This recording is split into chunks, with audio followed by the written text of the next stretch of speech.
commissioners are statewide elected officials. Our current chairman is Elizabeth Jones. Commissioner David Porter and Commissioner Barry Smitherman are our other commissioners. Every 2 years, one of them is running for office. Whatever citizens gather together, they want to make sure that the Railroad Commission is there to provide information. I'm here personally because I have found out that information is the key. As they say on the University of Texas campus, know the truth and the truth shall set you free. It's on their their campus wall at their civic center. And I'm not here to change any opinions.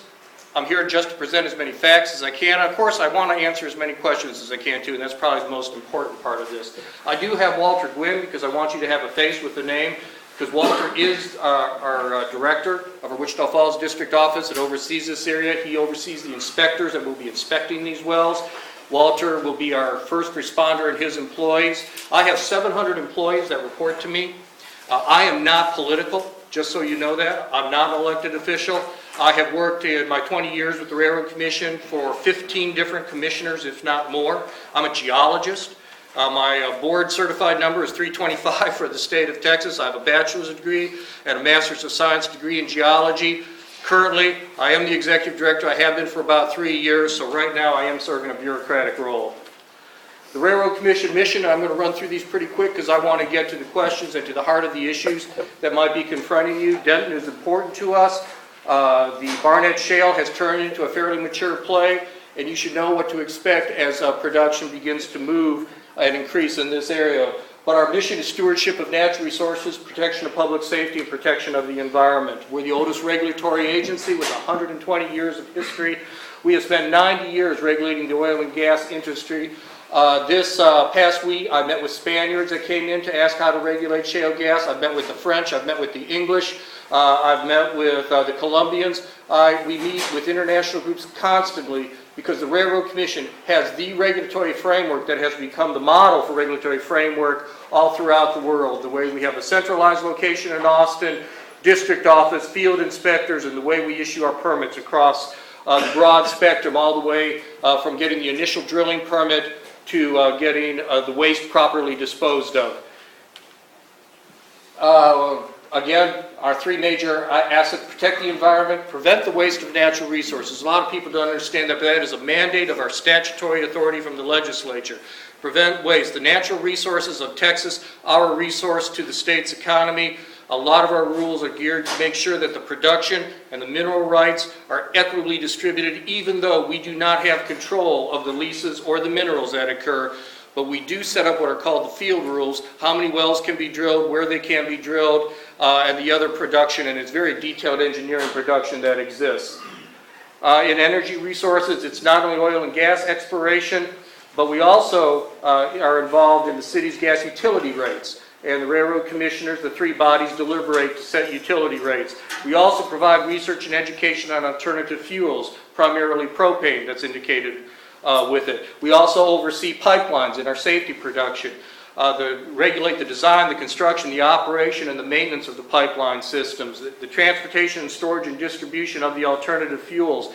And it's also important to notice that Devon and no other operator may drill a well in the state of Texas without getting a permitted well design, drilling, and completion requirements that are in Railroad Commission rules and regulations.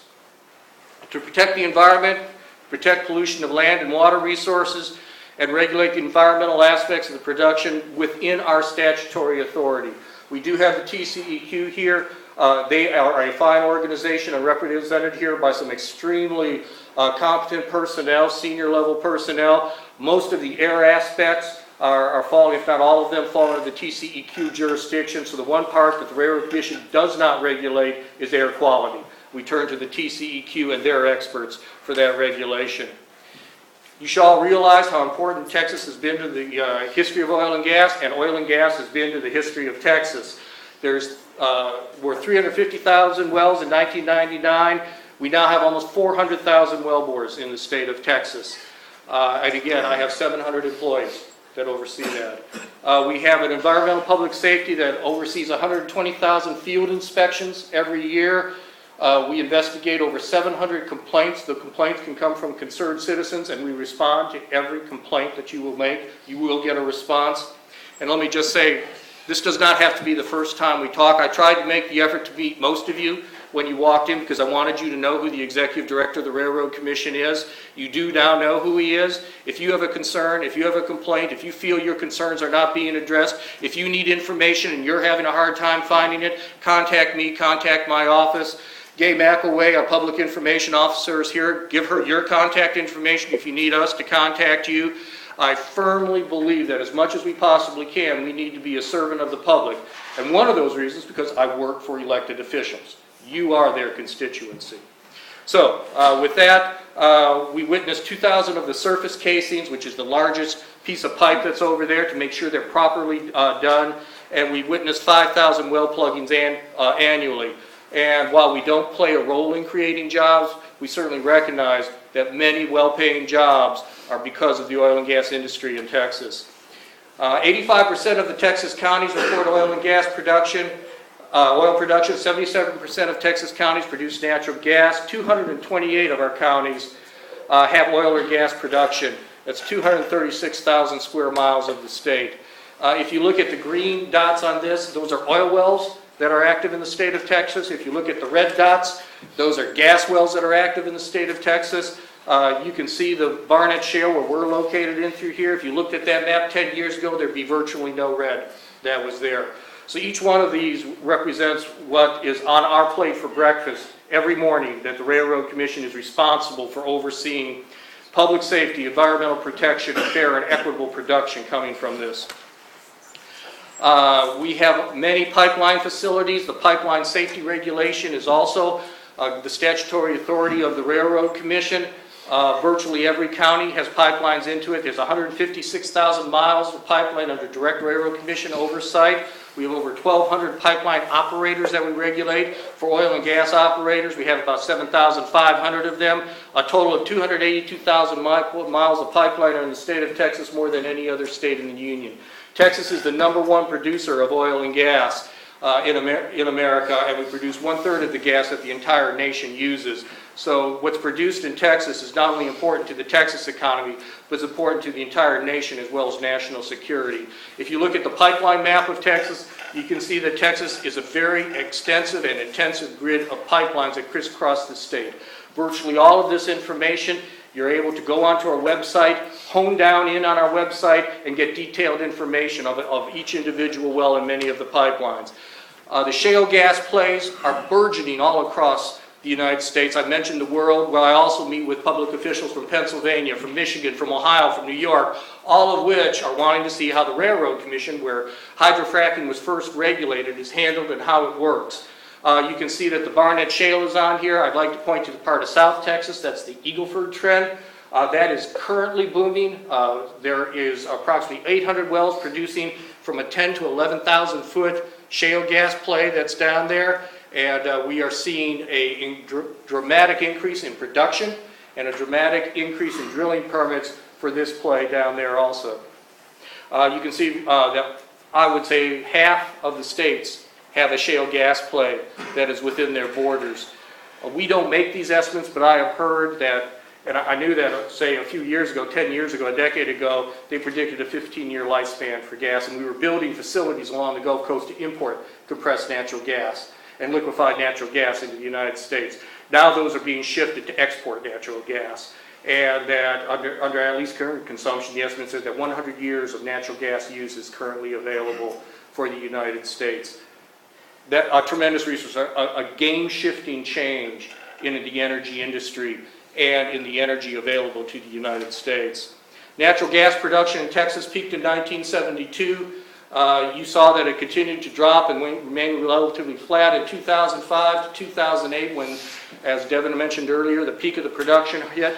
That is when you can see a dramatic increase. That is tight shale gas playing that increase. This is one of the few trends you will ever see in a producing state where you see a new trend come in and make that dramatic a change. We expect that to continue to grow, particularly as the Eagle Ford is identified. We have a third play that's up in East Texas, the Haynesville, that is currently also taking off for a shale gas play. So the technology is tried and true, and it's been successful. You go to our website, you can find very detailed information. When we issue a drilling permit, that drilling permit is fully vetted. And by fully vetted means that it has to have a surveying plat that's accompanying with it. It has to be into a total depth. They have to have a letter from our groundwater advisory unit that says how deep is the fresh water in the area. That fresh water must be protected by surface casing, and that surface casing must be cemented with neat cement to the surface. Walter Wynn's responsibility is to inspect as many of those surface casing jobs as possible, make sure that cement gets all the way to the surface, because that is the first line of defense against any groundwater contamination. Now, I'd like to emphasize, remember, the hydrofracking that occurs that most people are concerned about in the Barnett Shale region is a mile below the aquifers that people have their water wells in. Okay, so there's a tremendous amount of rock overburden, and most engineers cannot come up with any way that the pressures of hydrofracking can influence any groundwater contamination through the rock. So when people talk about hydrofrack or any hydrofrack concerns, the real issue is to make sure that whatever state or whatever country is using hydrofrack technology, that they use a similar process to what the Railroad Commission uses for surface casing and for production casing and for cement jobs. Because as I stand here today, I can tell you, out of the 15,000 wells that are producing in the Barnett Shale, out of the 800 wells that are producing currently in the Eagle Ford, out of the 40 to 50 years of hydrofrack history in the United States, and in Texas, the Railroad Commission has not identified a single groundwater contamination incident due to hydrofracking. If people are saying hydrofracking has contaminated groundwater in Texas, that is unfounded based on any investigation the Railroad Commission has conducted, and we conduct plenty. And I will also tell you, we're a member of the Texas Groundwater Protection Committee. By statute, we must report all groundwater contamination that occurs, as well as the TCEQ has to report it, as well as the Texas Water Department. There's 11 different agencies, and every year we report groundwater contamination from whatever sources. In the whole book, okay, for every agency, for every type of industry, I believe there's 5,000 or 6,000 groundwater cases that have been documented. The Railroad Commission has about 400 to 450 of those cases. Not one have we been able to attribute it to groundwater, to hydrofracking, contaminating groundwater. Not a single case has been attributed to that. We found the other sources, okay, usually they're legacy problems. Remember, oil and gas production has been going on for 80 years in Texas, so usually they're very old facilities, very old plants. I believe that the majority of the overall sites are gasoline stations. We also have a number of dry cleaning stations, okay, that are significant numbers in that. Oil industry represents a relatively small part of that. For the permitting process, virtually for any permit the Railroad Commission has, you, if you wish to, can try to make an attempt to protest that application. It needs to be in writing, and we'll let you know if you have standing or not. For many of our permits, the standing is, are you the adjacent mineral owner? For some of our permits, like injection permits, is do you own the adjacent land on the surface that's next to it? And one of the other things that I would like to emphasize is that remember in Texas that mineral rights can and frequently are severed from surface rights. So a private individual owns the minerals, but somebody else might own the surface. In the house that I own in East Austin, okay, I do not own the mineral rights below that house. Somebody else owns the mineral rights. I bought the surface rights for that.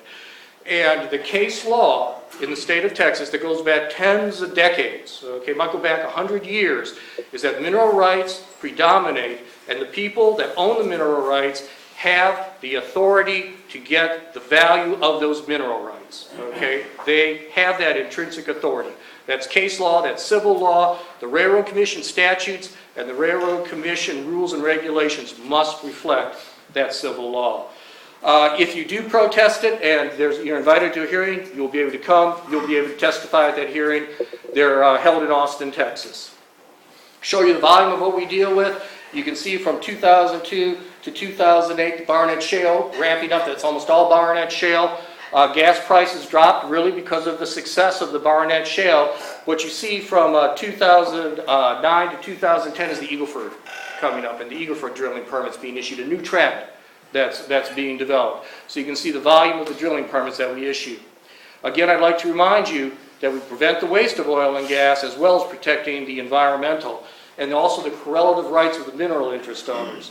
So a lot of our rules and regulations and a lot of terminology that sometimes confuses people, non-perforation zone, statewide Rule 37s, those are designed to protect mineral interests, the rights of the individuals that own the minerals. As far as the contractual agreements that come from the leases, we have no authority over those. Texas legislature gave us this jurisdiction, and in that jurisdiction, they told the Railroad Commission, do not allow waste. Do not allow this natural resource to be wasted. So that means that the old Boomtown pictures from 1930s with Cary Grant and derricks exploding with oil, okay, that's a violation of our rules. Okay, you do not do that anymore. And you cannot walk across Beaumont, Texas, walking from rig to rig. In 1980, the Environmental Protection Agency gave the primacy for enforcement of oil and gas waste and waste disposal to the Railroad Commission. We oversee all of that waste disposal through the underground drinking water program and underground injection control program. Texas has the largest in the world, over 50,000 permitted wells, 30,000 of them are currently active, injecting oil field waste deep into the subsurface in specially designed wells that require special permits and special oversight and special reporting. There has been some ask for us to talk about federal requirements, RCRA Subtitle C, and the fact that oil and gas waste is exempt from hazardous waste does not mean they're exempt from regulation. We have numerous regulations on how to handle oil and gas waste, and I'll get to those in a second. All of them are based on scientific research, in fact, and science and fact is the key to what makes Railroad Commission regulations work. Here's a list of all the federal regulations that do apply, okay, to oil and gas waste. I'm going through these things fast. We have a lot of slides, but these are going to be available to the public through the website or some other handout. We're happy to make these available for your own reference. Here come Railroad Commission regulations. These show all the way from identification to water protection to how to dispose of wells, casing and cement, notification of any spills or other incidents that occur, to show that there is a broad, comprehensive regulatory framework that oversees this. And that is what makes, among other things, hydrofracking and oil field activities as safe as they can be in Texas. We have a field operations section that's responsible for monitoring emergency operations, witnessing the industry activities. Our field operations monitor a whole host of activities in the oil field. Walter will be talking about the roles of our inspectors, how they investigate complaints. I did want to briefly mention that the industry pays a $20 million a year fund that's used if anybody abandons a well. The Railroad Commission will plug that well. We've plugged over 30,000 abandoned wells in the state of Texas. If any operator abandons an oil field site, the Railroad Commission will come in and clean up that abandoned oil field site. And we've cleaned up over 4,000 of these sites. We've probably spent $200 million of the industry money. This isn't taxpayers. Special fees on the industry to conduct those orphaned well pluggings and orphaned site cleanup activities that are up through here. I am going to just briefly mention we do not have the statutory authority over private contracts like lease and royalty matters. We just simply do not have the statutory authority. When someone sets up a mineral lease, that's between them and the company. We have no control of that. We do not condemn property. That is not the way the statute works. The Railroad Commission does not have the authority over eminent domain or condemning property.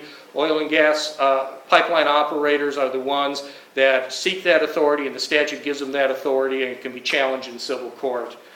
I have listed some eminent domain resources on both our website and our webpage.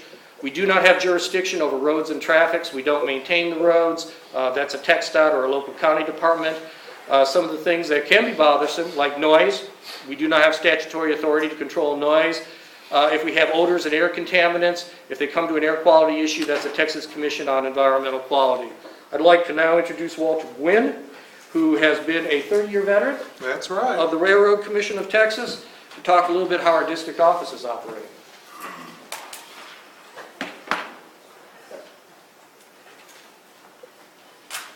As John said, my name is Walter Gwynn. I've been working for the Railroad Commission for 30 years, so it's been a long time, and I also do not have an update on the baseball games, so can't help you there. I will also add what John didn't add onto his screen regarding what we do not have jurisdiction over, and we do not have jurisdiction over railroads.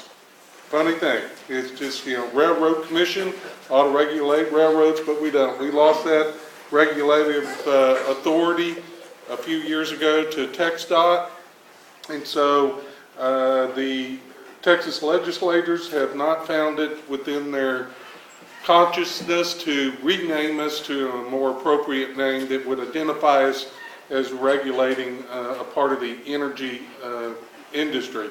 So we're Railroad Commission. We've been Railroad Commission for 100 years plus, and I hope we're not always the Railroad Commission, because it probably doesn't help identify what we do, since we don't regulate railroads.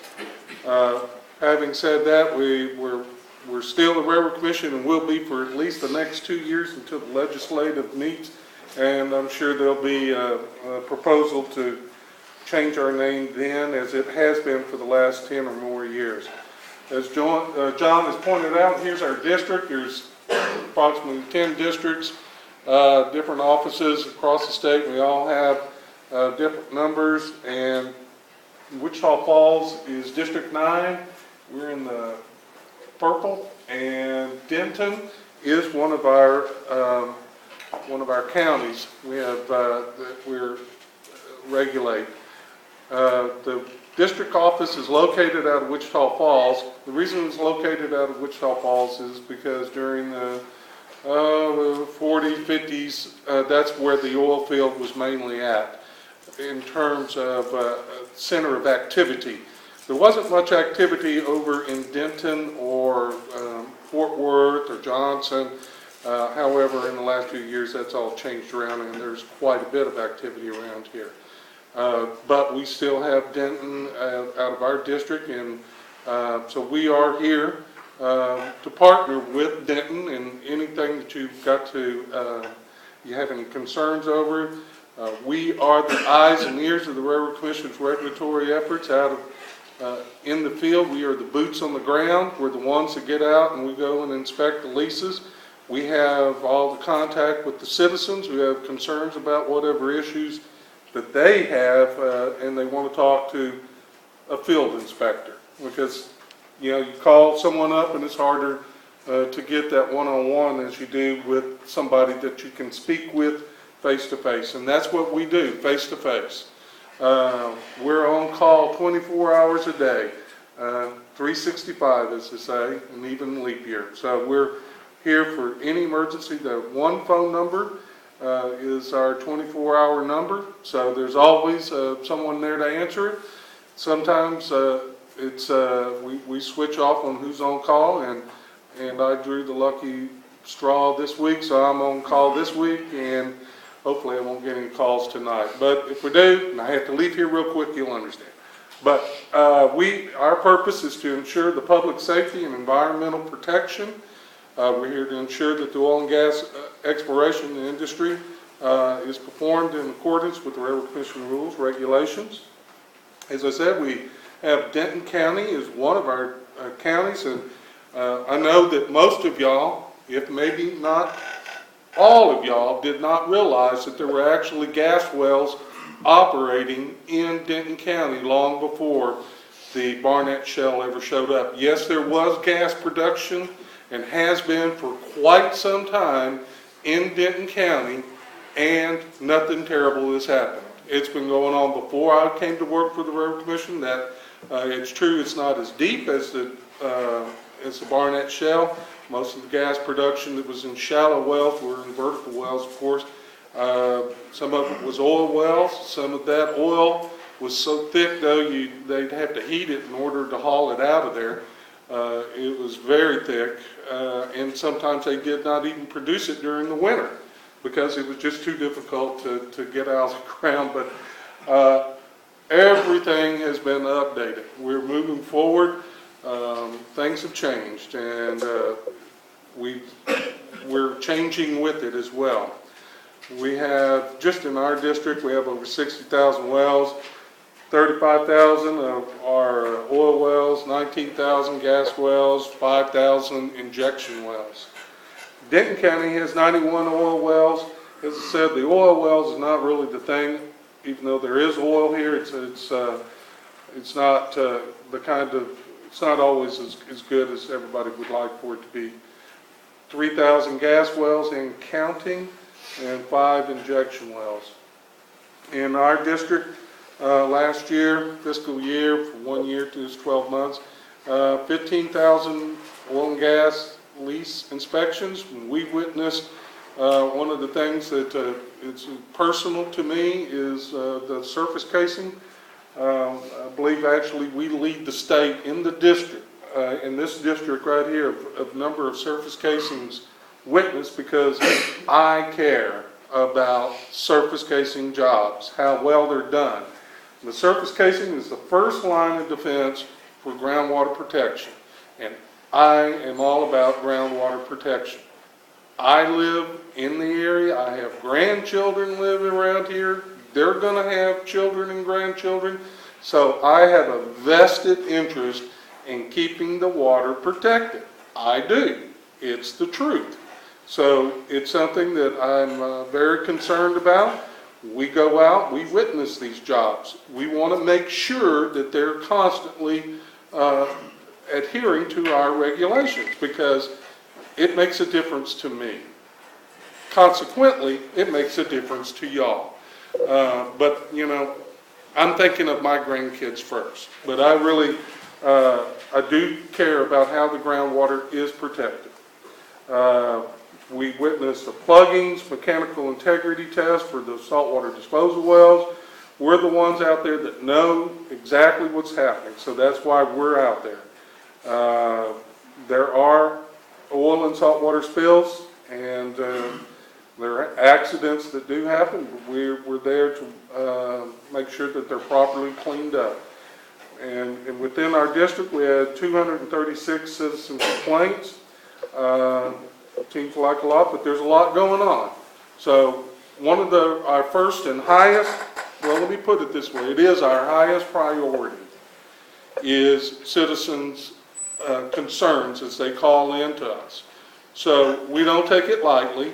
We go, and the very first thing we do, we write it down. We make sure that someone gets out there to look at whatever is their concern. We do it that day. If you call me or the office and you call in the morning, someone will be out there in the morning or the afternoon. If you call us in the afternoon, we'll be out there in the afternoon more than likely. If it has anything to do with pollution, if we're talking about, well, you're concerned about an abandoned well, you call me tonight, we'll be out there tomorrow. It's not the higher precedence of urgency that the pollution parts are. So we'll get there either the very day you call in or the next day. As said, district office first point of contact. There is other office in Austin, and these are the phone numbers, and 24-hour accident reporting emergency number. That's a statewide number. If you're calling about something here, I want you to call my office, because they're going to call me anyway. So might as well cut out the middleman, call me. But if you finding it difficult some way or another, there's other numbers here. You can also go through a public assist internet access and put a general question or comment down there, and people in Austin look at that and we'll respond to that as well. This is our, whatever is an imminent threat to our public health and safety, we're there. That's what we do in the district office. And as said, we'll respond within 24 hours. Almost all of ours are within 12 hours or less that day. Non-pollution complaints, we'll get it the same day if we can. If not, it'll be the next day. With the interactive website we have, it is something that is very, it's a lot of stuff on there, and a lot of people have a difficult time moving around through there because there's so much information. It's like a whole extensive library of information. In some ways, it's a little overwhelming because you just have so many choices. But stay with it. If you have other questions regarding that, you can contact someone in Austin. But John is a little bit more familiar with some of this stuff here, and I'll let him speak about our interactive website out of Austin. But again, if you have any questions at all regarding some events that are going on in your area, holler at me and I'll be glad to take the call. Well, thank you, Walter. And was it that the agency's 100 years old, or are you 100 years old? I'm I sorry. forget. We are really, for the Railroad Commission portion, out of time, so I just want to close with one comment. The Texas legislature recently passed a statute for making sure that the chemicals and the fluids that are utilized in hydraulic fractioning are publicly accessible. The Railroad Commission is conducting rulemaking right now, and we will be using a website, as referenced earlier, Frac Focus. A lot of that information is on our website, so you can take a look at it. I would recommend that you feel free to watch on our streaming internet the Railroad Commission conferences when we discuss these rules. We welcome public comments on those rules. We want to get those up. We want to get them fast because, again, information is the key to good decision making. And whatever your opinions are about oil and gas industry and oil and gas production, we want you to have the information that we have available to you while you form those opinions. So there is new rulemaking going on at the Railroad Commission, and there will be, in a very short time, extremely detailed information on the chemicals and fluids that are used in hydrofracking available to you, the public. And with that, I'll close the Railroad Commission presentation and turn it back to our moderator.